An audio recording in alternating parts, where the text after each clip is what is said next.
If you look at me, you would think I'm smoking, right? Just look at me. It's many times happened to me. People who are smoking these things in Himalayas and other place, they always invite me because when they look at me, they think I must be a smoker.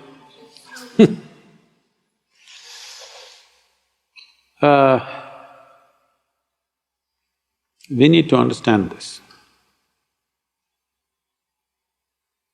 Whatever chemicals we put into the system, either in the form of this or that, whichever way, essentially it can only ignite something within us.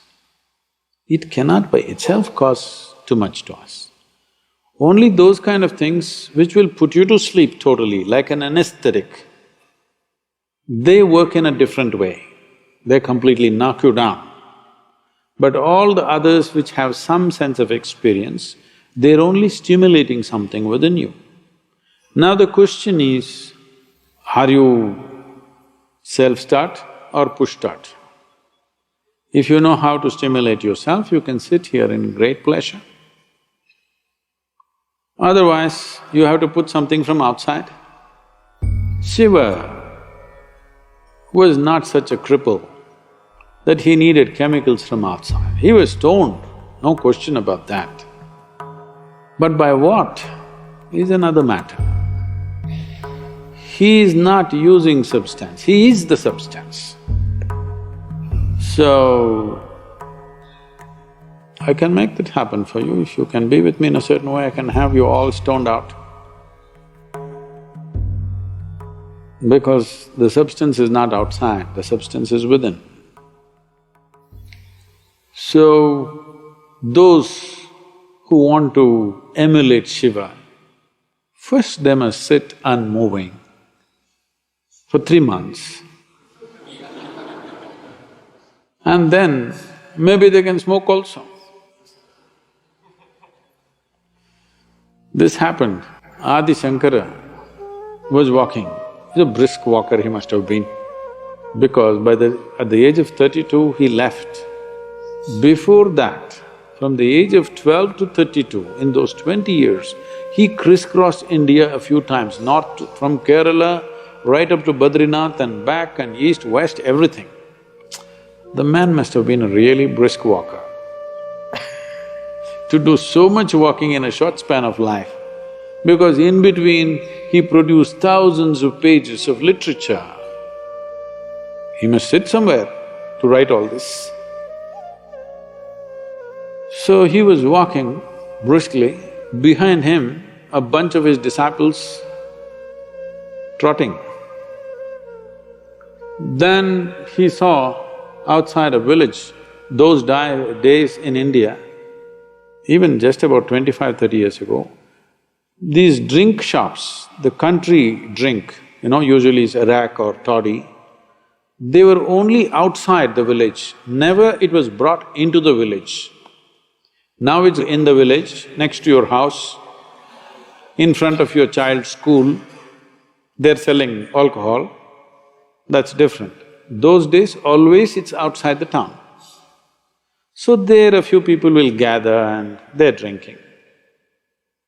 Shankara looked at them in their inebriated condition. They looked at him, he looked straight and upright. Drunkards always think they're having the best time, unfortunately. They always think they're having the best time of their life and everybody else is missing it. So they made some comments. So without a word, Shankara walked into the shop. There was a pot full of arak. He just took it and drank it and kept it there and walked. So the disciples saw their guru drank up a whole pot full of arak. Then he started walking briskly. Behind him they're trotting, among themselves discussion. When our guru can drink, why can't we drink? They just needed an excuse. So, they were discussing this and he knows what's happening. So he came to the next village, they're walking through. There was a blacksmith working with some molten iron. He just went, picked up that thing and drank it and walked on. They knew this they don't want to drink.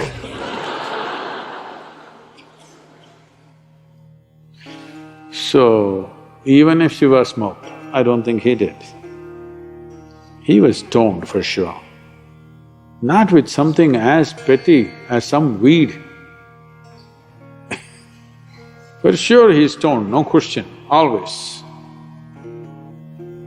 Even if he did smoke, can you do everything else that he does, I'm asking?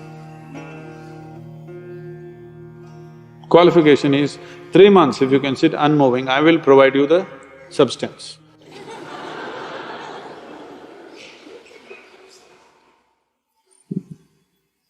So, people thinking by smoking marijuana and feeling little smoked out, all that's happening is you're getting little hazy in your head. If getting hazy is spirituality, then I don't want to be spiritual. For me, the biggest thing is this crystal clear way of living. Getting hazy is not life, that happens in death. Yes, life will be hazy at that time. When you're sick and dying, life will be hazy. When you're alive, clarity is the most important thing, and clarity can be intoxicating. When you do something that is super alert, you will find that there is an intoxication in that. Why do you think all these people jumping off mountains, jumping off airplanes, doing incredibly risky things is because in being super alert, there's another kind of intoxication. But they're doing it by doing so many physical things. If you could sit here and do it, then I would say an element of Shiva has come to you. If you can simply sit here and you're super alert, so alert that you're stoned, that is a way to get stoned. Not smoking weeds. Leave the weeds for the cows. Okay, human beings can do better things. And today the entire world is talking about it because they haven't found any other better way. There is substantial research on this. They're saying 8-point drop in one's IQ will happen. You don't have to go to any research. Those who are generally on this smoke, if you see them, they're acting peaceful, but you don't give them their substance for 2 days, you will see how cranky they become. Yes. Every day you give the dose, they're nice, peaceful. You will be peaceful when you're hazy. But that peace is of no value. And one thing is, don't give them the substance for 3 days, you will see they will explode. They will not be peaceful if you take away the substance. Today, of course, it's become legal in many states in America. Many big corporates are getting into it. It is just that because you don't know how to handle your brain, which is not your making. Previous generations have evolved and come to this place and you don't know how to handle this, you want to smoke it down a little bit so that it feels peaceful. That's not the answer. If you take away the substance for some time, then you will see your peace will fly. There's nothing spiritual about any chemical. If you have not found any better use for your brain except freaking, marijuana will do good things. At least you don't bother anybody, you're smoked out and you simply sit somewhere. If you found better use for your brains, that your brain can do something worthwhile, something creative, something useful, then that's not the way to go.